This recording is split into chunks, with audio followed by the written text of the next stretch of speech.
Well, hello there. This is Craig Hane talking, or Dr. Dell, as my students call me. And this video today is about complex numbers. And it is really aimed at people who are interested in teaching mathematics to high school students. And that would be private schools, or public schools, or home schools, or for that matter, it could be a student who wants to teach him or herself mathematics. I am assuming that the viewer of this video does understand pre-calculus mathematics because we teach the complex numbers to our students at the pretty much the end of our pre-calculus mathematics Tier 4 course. We use the book Dr. George Simmons' Pre-Calculus Mathematics in a Nutshell. And if you know everything that's in this book, or most everything that's in it, then you certainly are going to be prepared for understanding this video. And I might add that in particular you need to understand some trigonometry to understand this video. Now the question is that comes to mind is, what are complex numbers good for? Why would one even want to teach them to high school students? And there are many answers to that, but the first answer is that complex numbers are extremely important in science and technology and engineering. And so we are preparing our high school students through the first 6 tiers to go on into the subjects. The next tier will be calculus, and so they need to have that as they move forward into these more advanced subjects. Now, complex numbers, it turns out, are really not very difficult to understand at all if they're taught properly, and we believe in teaching students in a tiered way, as you know. So we believe that you should introduce complex numbers to the students early on. It's not good, I think, to introduce complex numbers when you're getting ready to use them for something like Laplace transform, and now the students are kind of seeing them for the first time. So we cover them in Tier 4, and of course, it all starts then with real numbers. We've obviously taught the students about real numbers in pre-calculus mathematics, and we do that in a heuristic way. We just tell them real numbers are numbers that correspond to points on the real number line. We teach them the rules of real numbers and how to do calculations with real numbers, and that's how we treat real numbers. We don't try to take a more theoretical axiomatic approach. Well, it is kind of axiomatic, but we don't try to do the advanced treatments of real numbers in pre-calculus math. Now, one of the mysteries of that comes up in the treatment of real numbers, I might just add, is when you define the product of two negative numbers to be a positive number. And very often that is a confusion to students and sometimes to teachers too. And there are reasons one can give for it, but they're not the greatest reasons in the world. So we often just say, well, it's a definition, and that's how you make the rules of arithmetic work when you extend them to negative numbers. And that's kind of an adequate definition, but not a very satisfactory one. And you'll find out when we do complex numbers, then we're going to come up with a very, very good reason why that is the definition that we give, or why that turns out to be true. Now, one of the things that we run into in pre-calculus math when we're solving quadratic equations, for example, whose graphs are parabolas, is that sometimes there are not any solutions in terms of roots to those equations. Anytime the discriminant b squared minus 4ac is negative, since you have to take the square root of it to find the roots, there is no root, because the square root of a negative number, of course, is not defined as a real number. And so right away we've run into situations in pre-calculus where we are up against a brick wall. In fact, if the parabola curves up and doesn't cross the x-axis, then that'll be the situation we'll be in. There'll be no real roots, and the only possible roots are complex, and of course we don't know what that is yet. Historically, our ancestors were actually trying to solve other types of algebraic equations, in particular cubic equations, and they came across things like the square root of minus 121, I've read. And they had no idea what to do about it. But yet it worked, and so they went ahead and used it even though they didn't understand what it could possibly mean. And it ended up in the final analysis, it would drop out of their equations, but it was, in the meantime, it was there, and they wondered, what could it be? Now, one of the things we can do today, kind of motivationally speaking, is say, well, let's take the simplest quadratic equation we know, where we can't find a real root. And x squared plus 1 equals 0 would be that. And if you just try to solve that, you end up with the square root of -1 or negative the square root of -1. In either case, that's not a real number. And so we say, well, we're going to just call it a number. We're going to make up a name. We're just going to pretend it's a number. We're going to call it I. And I stands for the word imaginary because our ancestors kind of thought these were somehow not valid numbers. They call them imaginary numbers. And our ancestors struggled for many centuries, actually, with this dilemma. But it turns out that that is not necessary, and finally they figured out a way to approach it. And here is what they did. Here is what complex numbers now are in today's definition. We start out with a number line. We'll call it the real number line, just like we've already talked about. But we're embedded in a plane now, and we take a vertical line through this number line, and we also mark it off with a similar scale, only now we use letters to denote these markings.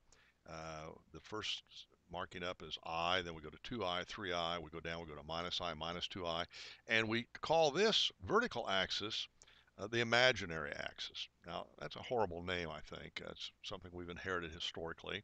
We call this the real axis. We call this the imaginary axis. Now, it's really not imaginary. I mean, it's just as real as this is. It's a physical axis. It's in the plane.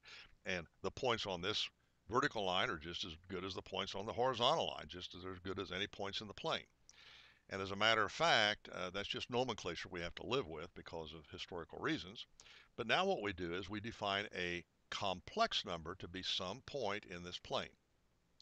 And we define it in the following way. Suppose you take a complex number. Now we've learned from analytical geometry that if you project down, you'll get a number on the x-axis, and we'll call that A. And if you project over to the vertical axis, we'll call that BI. And we're going to call this complex number then A plus BI, where the A represents this distance out on the horizontal, the so-called real axis, and the vertical distance is on the so-called imaginary axis. So, and you could just use the ordered pair A comma B, but now we're wanting to make this into more like a number. And this plus sign indicates some type of addition is going on. And indeed, we'll explain what that is in just a second. Because if you're going to have a number system, you need to have your operations that you're going to conduct. Usually, we're talking about now addition and multiplication. So the way we define addition of two complex numbers, and we do this really in a sense in order to make all the rules of arithmetic work, is we take A plus BI, that's one complex number, and we add it to a second one, C plus DI. And we say, okay, the way we're going to do that is we have a new complex number, and there has to be a real part, which is called A, and an imaginary part, which is called BI. So we're going to take the two real parts, A and C, and add them together, get A plus C. That's going to be the real part. And then we're going to take the two imaginary parts, BI and DI, and add them together, and get B plus DI. Notice in all this notation, A and B are always understood to be real numbers. And then BI is understood to be the corresponding imaginary number of length B. In any event, we've done this, and this is the definition of complex addition. And there's a nice geometric representation of it. If you take A plus BI, this complex number, C plus DI is this one. If you draw lines from the origin to these two complex numbers, then if you complete a parallelogram, which is what you would do if these were vectors and you're doing vector addition, this point up here then is the sum. It's A plus C is its real part, B plus DI is its vertical or its imaginary part. I prefer to think of A as the horizontal part, B as the vertical part, but we can say real and imaginary or horizontal and vertical, either way. So that is then a nice geometric interpretation of the addition of complex numbers. And now we give the students a lot of problems to work so that they can go through and do this. The first thing we do is we give them points in a plane and make them point out what are the actual complex numbers. Where are they? For example, if I gave them -2 plus I expect them to go over and find here's -2, here's I, and there's the complex number, -2 plus I. And we give them a whole lot of problems like that. Then we give them points in the plane and make them write down the complex number. If I gave you a certain point in the plane, I say, okay, what is the complex number? And they would figure that out. And then we give them addition problems, and they do that. Now, once we've done that, and this, by the way, this would all take 1 or 2 lessons to get to this point, Then we say now we need to multiply complex numbers. Well, we want the rules of arithmetic that we had for real numbers to work, so we just take two complex numbers and we formally multiply them according to the rules of arithmetic with the following proviso. The whole reason we set up complex numbers was to deal with this problem of what is I squared, or the square root of minus 1. And so we define, by definition, I squared is equal to minus 1. We just make that a definition. I squared is minus 1. And that way we can solve that one equation we talked about. Now, having said that, if you're going to make the rules of multiplication work, you just follow your nose and grind through the thing, and you're going to get AC. Then you're going to get BI times DI. Now, BI times DI will be BD times I squared. I squared is minus 1, so that'll be minus BD. So the real part of the product is going to be AC minus BD. If you didn't understand it, pause the tape, go back, rewind it, think about it, and make sure you understand that. And of course, this should be, for most of you, just a review. What is the imaginary part of the product? Well, we're going to take A times D, I, B times C, I, factor out the I, and you got AD plus BI. That's the imaginary part. So when you take these two complex numbers and multiply them, here's so-called real part, here's so-called imaginary part. And that is the algebraic definition of complex multiplication. Now, of course, we give the students some problems to work. The question is, can you come up with a geometric definition that's equivalent to the algebraic definition, like we did for addition? We have a geometric definition and we have a algebraic definition, and they are equivalent. Well, the answer to that is yes, and that is indeed what we do then in the next step in what we do. And you probably do this too, but this certainly is an important next step. If you have a complex number, a plus bi, it has a certain length, distance from the origin, I'll call L. And it makes an angle with the real axis that I'll call theta, always moving in the counterclockwise direction. And start at the real axis and go up to that straight line that would be the ray emanating from the origin to the complex number. So this is called theta. This height is b, and this distance out here is a. And so now a plus bi is one way to express the complex number, but I could also tell you what it was if I just told you L and I told you theta. That's all you need to know. And why is that?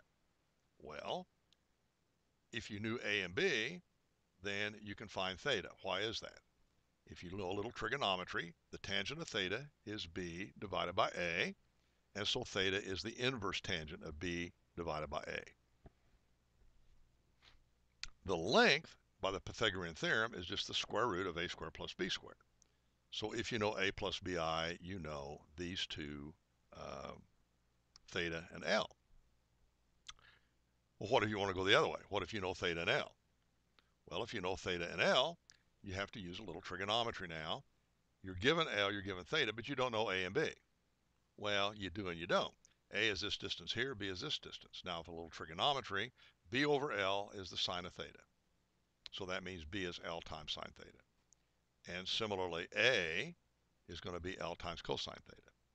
So this complex number can be expressed as L cosine theta plus L times I sine theta. So I just factored out the L. It's cosine theta plus I sine theta. And so now that lets you go the other way. So now you have two ways of expressing the complex number. You have sort of the geometric way of expressing it, which is the L and the angle theta, and you have the algebraic way. Now, the reason that's important is because that's going to lead us to the geometric definition of multiplication. And here's how that works. Suppose you take a complex number, and this is L1 and theta 1. So this is the complex number right out here, L1 and theta 1. And then you take a second complex number, L2 and theta 2. Now, what's their product? And I'm going to tell you geometrically the definition. You take L1 and L2, and you multiply them together, and then you take an angle that is theta 1 plus theta 2, this angle right here, theta 1 plus theta 2, and go out L1, L2, and that is the product right there. And that's the definition of the product, the geometric definition. So you've got the algebraic definition and you've got the geometric definition. And are they the same, of course? Now, I call this the most important equation in mathematics because it has profound implications in how complex numbers behave and what you can do with them. And everything kind of comes back to this basic geometric versus algebraic definition and how they're equivalent. The proof of this is very easy if you know trigonometry. L1, L2 is a length, and then that's theta 1, theta 2, and I want to show that's the same as L1 times L2, and then, L1, L2 with angle theta 1, theta 2 can be expressed as L1, L2 cosine of theta 1 plus theta 2 plus I sine of theta 1 plus theta 2. That's the definition. Now I want to know that's the same as taking this complex number, L1 theta 1, multiply it algebraically times this one. Well, to do that, I have to multiply these two out. And when I multiply these two out, what do I get? I get cosine theta 1, cosine theta 2, minus sine theta 1, sine theta 2. That's the real part. And we know from trigonometry, that's cosine of theta 1 plus theta 2. This is the identity. This equals this. And then to get the imaginary part, I've got cosine theta 1 times sine of theta 2. I got plus sine of theta 1 times cosine of theta 2, all times I. And that should be equal to sine of theta 1 plus theta 2. And that's an identity. So this is the proof, if you will. Now I didn't write this down step. I'm assuming you kind of understand this, and you should write down the proof. If this wasn't completely clear to you, you should write down the proof step by step and convince yourself that these definitions are equivalent, because you're going to have to teach it to your students, and you want to be sure you really understand it. Now, those identities, of course, are trig identities, and in the pre-calculus book, we cover them. And as a matter of fact, as I recall, they're near the end of the book, and the book's not very long. It's only 120 pages long. On page 111, we get the proof for the cosine of the sum of two angles. And on the next page, it's the proof for the sine of the sum of two angles. And so this proof really boils down to these two trig identities, which is one of the reasons trig identities are so important. Now, having said that, it's a wonderful mnemonic device. I have a hard time remembering these formulas, these identities. So what I do, if I try to remember the identity, I know that this is true. I know the geometric and the algebraic definitions are equivalent. And so what I do is I just take these two complex numbers and I multiply them in my head, and I go, oh, I know this has got to be cosine of theta 1 plus theta 2. And this has got to be sine of theta 1 plus theta 2. So I just do these in my head. So it's a mnemonic device once you know it's true. And I always like mnemonic devices because I'm very bad at remembering formulas.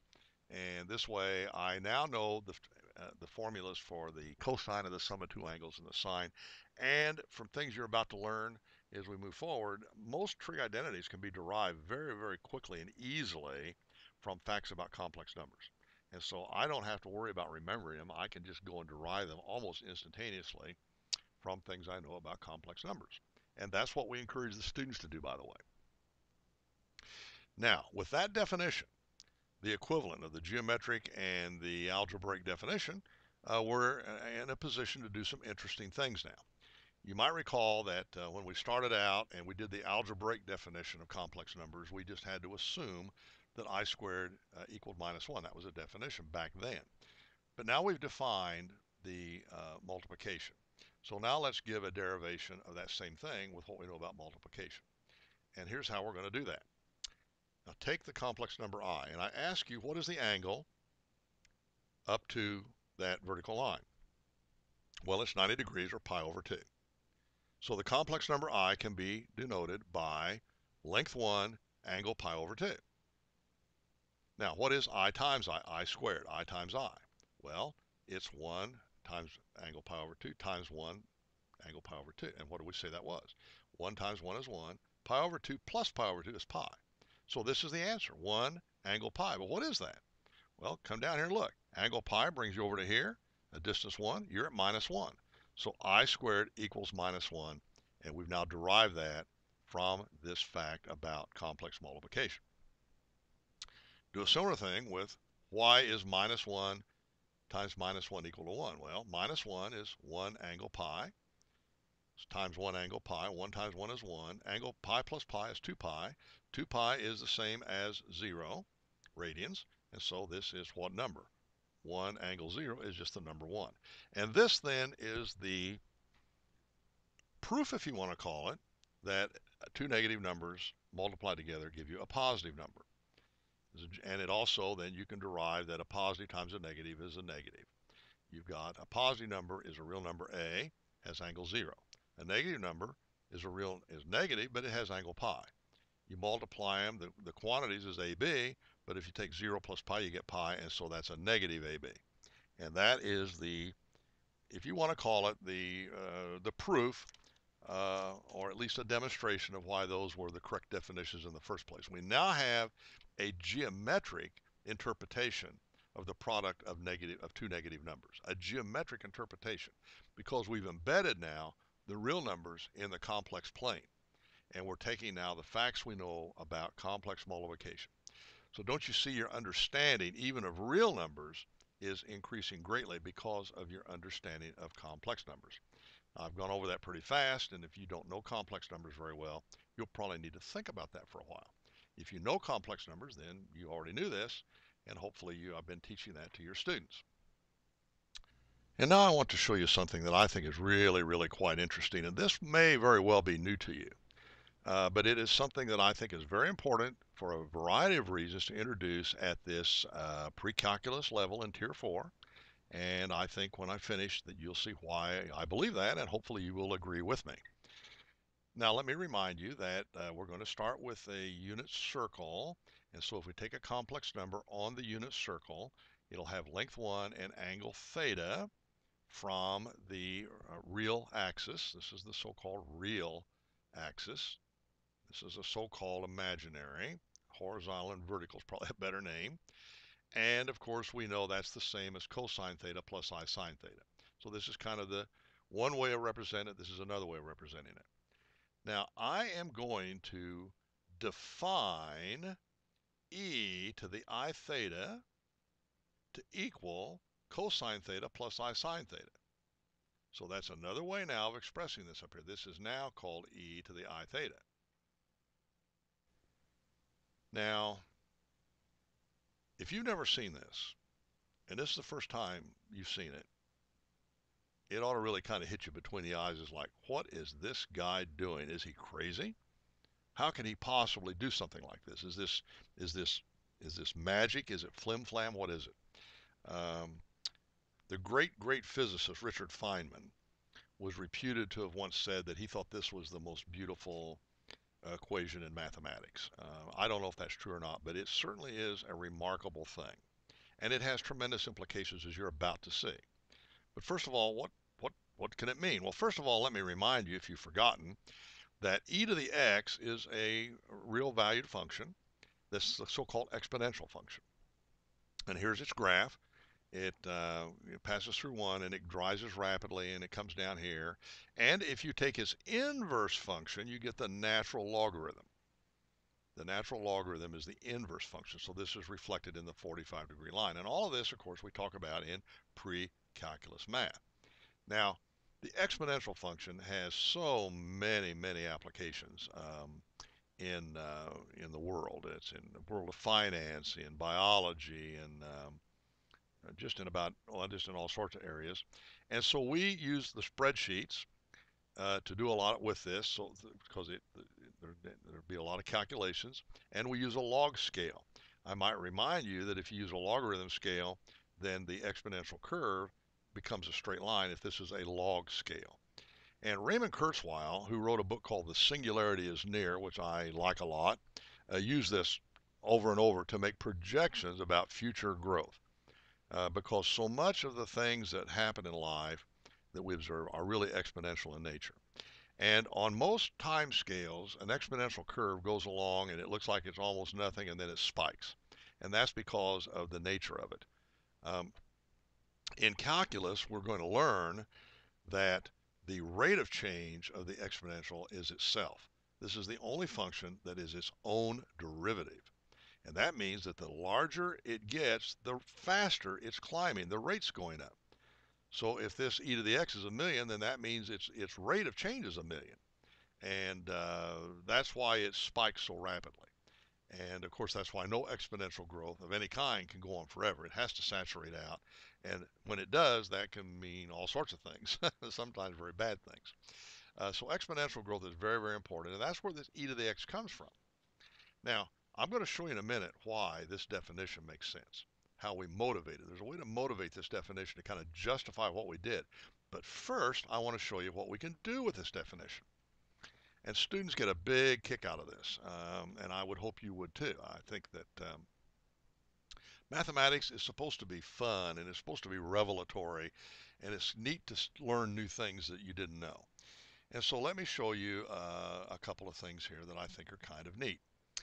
First of all, let's just ask ourselves with this exponential form, what is the number I? Well, what's this angle from the real axis up to the vertical axis?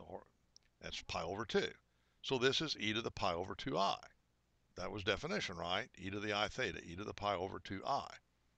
Now, we also already knew that it was cosine of pi over 2 plus I sine of pi over 2. And of course, cosine of pi over 2 is 0, sine of pi over 2 is 1. So that's, again, kind of an indicator of why that is true. If you took a 45-degree angle, this would be e to the pi over 4 times I. What about minus 1? Well, this angle over to minus 1 is pi, so minus 1 is e to the pi I. Now, one of the rules of exponents, and it's going to apply always, is e to the n1 raised to the n2 power is e to the n1 times n2. That's one of the laws of exponents that we're going to use a lot. And I remind you, and so if we're going to use this notation, that law has to hold. Otherwise, we would not be justified in using the notation. And it does hold. So here is something you might find interesting. Let's take minus 1 squared. And what is that? Well, minus 1 is e to the pi I, so that's e to the pi I squared. Now, according to this, that brings the 2 inside, and that's e to the 2 pi I. Well, what is e to the 2 pi I? Well, where is 2 pi? Come around here. It's right back here. So that's 1. So minus 1 squared equals 1. Once again, that's sort of a different kind of a verification that minus 1 squared equals 1. What about I squared? Well, I is e to the pi over 2 times I, and you square it. Bring the 2 in, and that makes 2 pi over 2, which is pi. So this is e to the pi I. What is e to the pi I? Well, that's minus 1. So I squared equals minus 1. Another verification using this definition of exponential.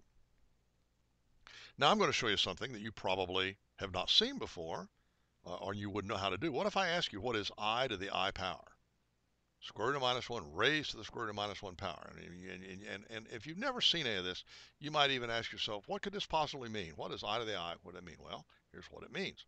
I is e to the pi over 2i, and then you're raising that to the I power. Bring the I inside, and you've got pi over 2 times I squared, which is minus pi over 2. So you got e to the minus pi over 2. And that is a real number. So I raised to the I power is actually a real number. You can actually use your calculator now to prove it. And in fact, that's what we teach the students to do, is you take pi, what is it? Minus pi over 2. So you take pi, see if you can get this, pi, divide by 2, equals, I got to make it negative, and then I got to raise e to that power, and there it is, 0.2079. So that is the I to the I. And as a matter of fact, you may recall, if you read my book on teaching math, I had some symbols at the bottom, and one of them was square root of minus 1 raised to the square root of minus 1 power as 0.2079. I put that in there kind of as a clue as to what might be inside the book. And in fact, there's interlude videos in here that talk about that. This, of course, is Archimedes' tombstone. And this is my one question test to find out if people will learn anything from my practical math foundation. I give them the triangle 3, 4, 6, and I say, what's its area? It's 5.33. And if they can figure that out in less than 5 minutes and get that answer, then they probably won't get too much out of it. They know a lot of practical math. So that's a tough problem. Now, there's other things that we cover and teach the students. take e to the I theta raised to the n power, and that, of course, is e to the I n theta. And so another way to write that then, e to the I theta is cosine of theta plus I sine of theta. That's raised to the n power.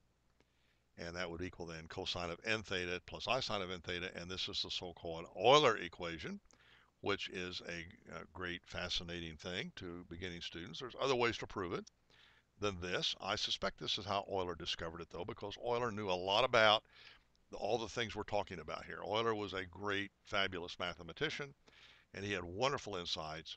And in fact, if you get Euler's works and read them, they're very instructional. Obviously they were written in the 1700s, but he really laid the basis for a lot of modern math, the way it's calculus and engineering.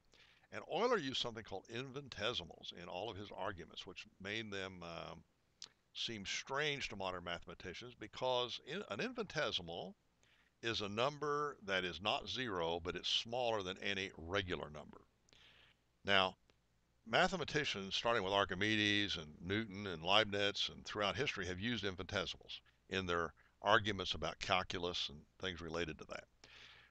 But in the 1800s, when mathematicians made mathematics rigorous and they began to prove everything, they couldn't find a way to make infinitesimals rigorous. They could not find a way to include them in their formal number system. So in the 1800s, about 150 years ago, they banned infinitesimals, and mathematicians were not allowed to use them, even though physicists and engineers went ahead and used them, because they're very useful, extremely useful. And then it turns out in the 1960s, infinitesimals got reinstated into mathematics. They found a way to handle them rigorously, and so now infinitesimals are in again. So they were out for about 100 years. I'd say it's about the 1860s when they got banned, and now they're back in. And of course, we ought to rewrite all of our calculus books accordingly, but we're not doing so naturally. When I teach calculus, however, in Tier 5, I use infinitesimals freely because they're, first of all, it's as rigorous as anything else you can do at that level, and it's much easier to do than anything else. I can actually give my students a much more rigorous treatment of calculus with infinitesimals than I can without them. And that, again, goes back to Euler. So Euler's works are very interesting. And now the question becomes, I told you when we first did this, where did this thing come from? Who thought this up? I mean, when Richard Feynman saw it, it impressed him. I must say I don't remember when I first saw that equation. I know when I first saw it, I thought, what the heck is that? What could that mean? What kind of nonsense is this? I mean, is this just something, some arbitrary thing somebody's conjured up? I mean, what's the justification? Because if you're going to use e to the I theta, all the exponential rules have to hold, or you shouldn't be using it. And so where did it come from? Well, here's where it came from.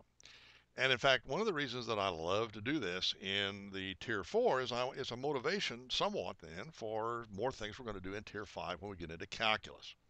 Here's something you do in calculus. In calculus, you, of course, study the exponential function, with x being a real variable now, it's a real number, and you find a way to express it as an infinite polynomial. It's called a power series, but you can think of it as a polynomial that goes on forever. And here it is. E to the x is 1 plus x squared over 2 factorial, plus x cubed over 3 factorial, x fourth over 4 factorial, and on and on and on. And that goes on forever. Now, for any x, you can always evaluate e to the x with this polynomial if you go far enough out. You just have to go far enough out that n factorial dominates x to the n. And you can do that no matter what x is. Of course, the bigger x is, the further out you got to go, but you can still do it. So it's a very good way to evaluate e to the x. In fact, I suspect that essentially that's what's behind what you do with calculators when you do e to the x. If I put in 5 and I take e to the x, instantly it gives me 148.4. Well, it did that in a hurry. How did it do that? It probably evaluated a polynomial or something like that. Now, sine of x has its own polynomial or power series. It's odd powers. You've got x cubed, x fifth, x seventh. You've got denominators are 1 factorial, 3 factorial, 5 factorial, the same as the power. But now you're alternating signs. And this is proven in calculus, very easily proven. It's called Taylor power expansion or Maclaurin expansion. And cosine has a similar thing, only now you're using even powers, 0, 2, 4, 6. You still got the factorial in the denominator of the exponent, and again, it's alternating. So here you have the 3 power series representations of sine, cosine, and e to the x. Now, Sine and cosine are already used in with complex numbers. We know that. E to the I, we know that complex number with angle theta is cosine theta plus I sine theta if this is length 1. We knew that already. So here's what we do. I'm sure this is what Euler did. You plug and chug.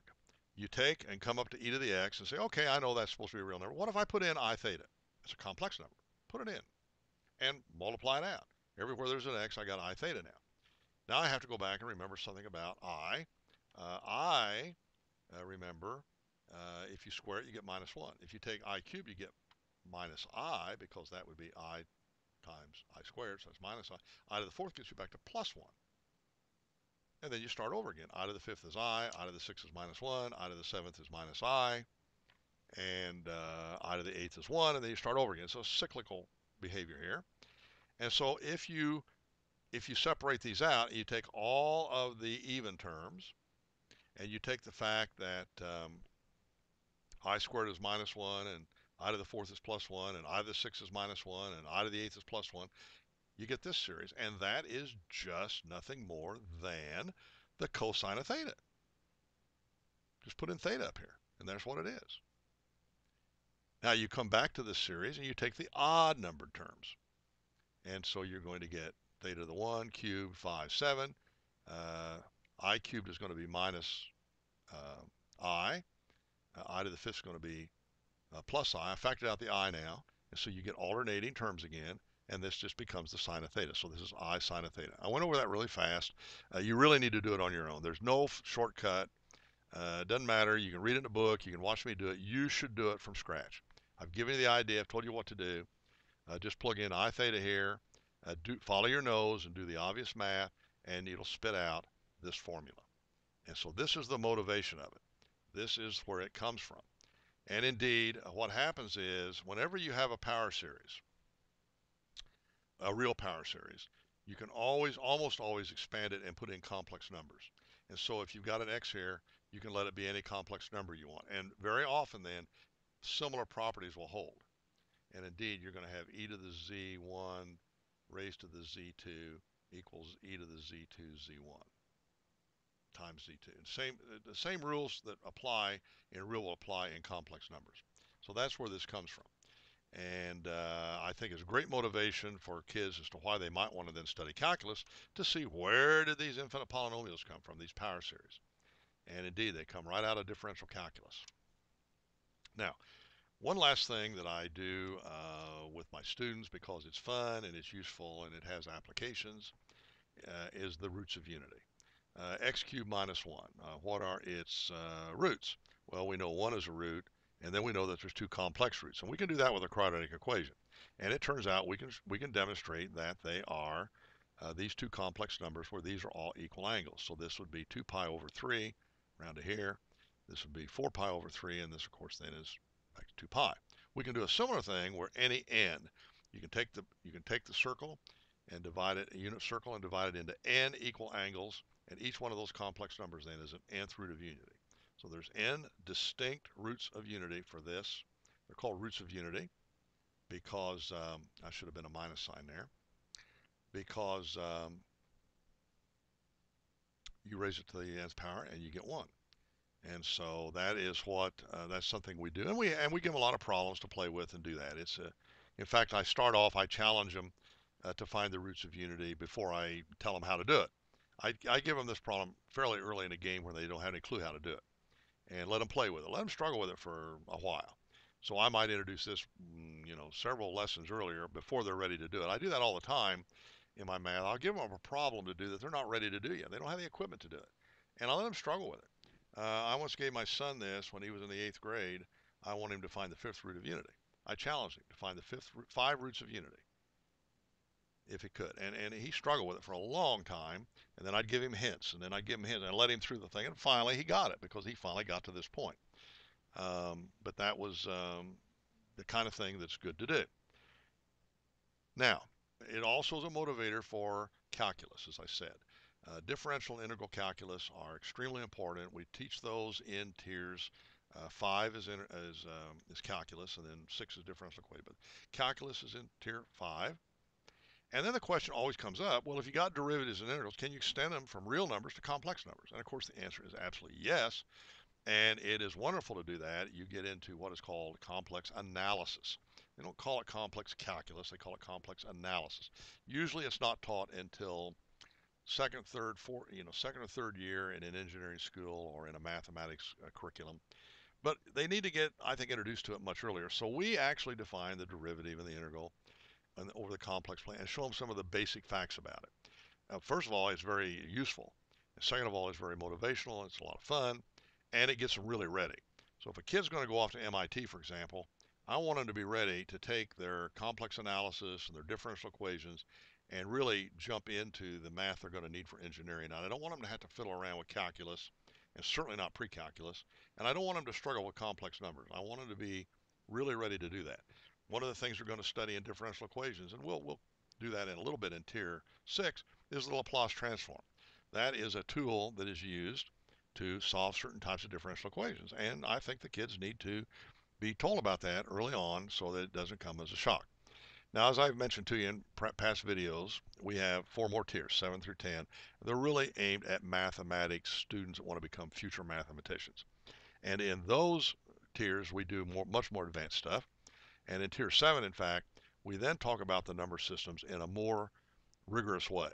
How do you actually create these number systems and build one from the other? You start with natural numbers, with Peano's axioms, then you go to integers, and you go to rationals, and you go to reals, then you go to hyperreals. That's where infinitesimals are. That was done in the 1960s. But we should do that now. We do that in tier 7, and that gives them a deeper insight. Then, of course, we add complex numbers into that mix. Well, that's been a lot of material for you on this video. I hope that it has inspired you, perhaps, to do more with complex numbers with your students if you're not doing already all this with them. It certainly would let you know what I do with them. If you found this confusing, let's say, or you felt that you needed a lot more detail, then you might want to actually enroll in my Tier 4 course, where we go through pre-calculus math at a more advanced level and include this in Tier 4 complex numbers. So this is what I wanted to tell you about complex numbers. This is Dr. Dell. I hope I see you on a future video. Bye-bye.